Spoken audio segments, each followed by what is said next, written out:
And responding in all situations, no matter what the interaction, requires, in the highest octave, for us to be centered in ourselves. And so much of the spiritual path just comes back to being centered.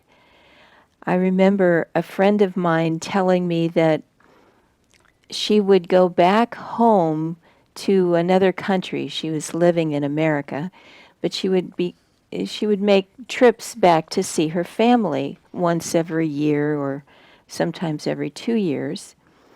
And so her family didn't get to see her that much.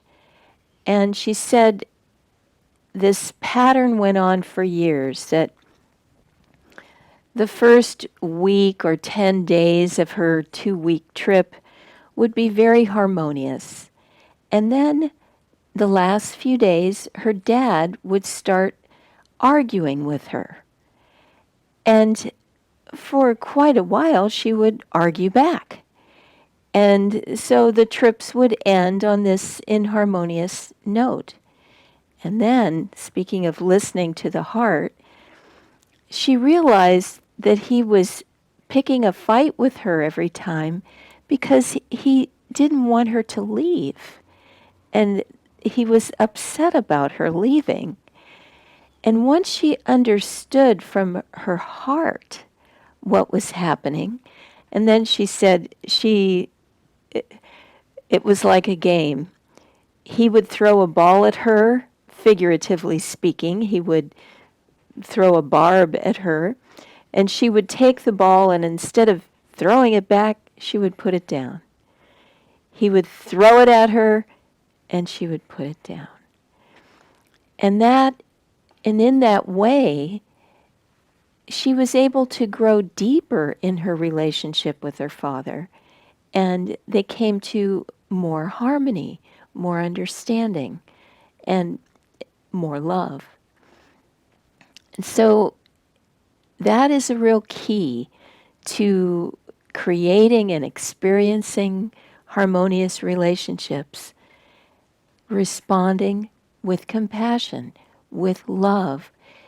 If we love people, Swami would say, that's the only way that we can understand them.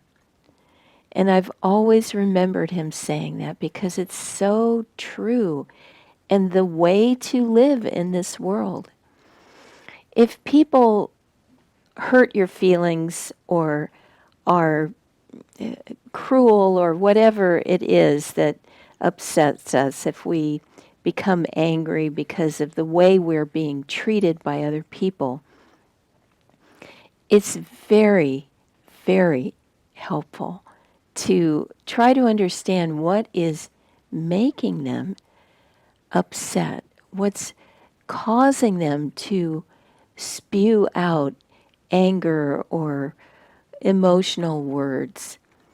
And very often, if we can remain centered and loving and experiencing the broader picture of our relationship with them and not just reacting in the moment to whatever it is they're saying, then, like my friend, we're able to take the ball and put it down and achieve peace.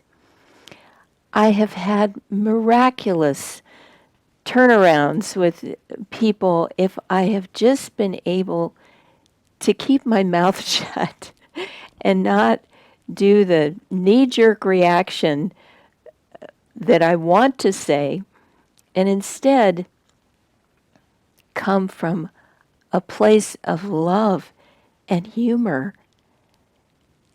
Gentle humor, not making fun of people, but just loving, gentle humor.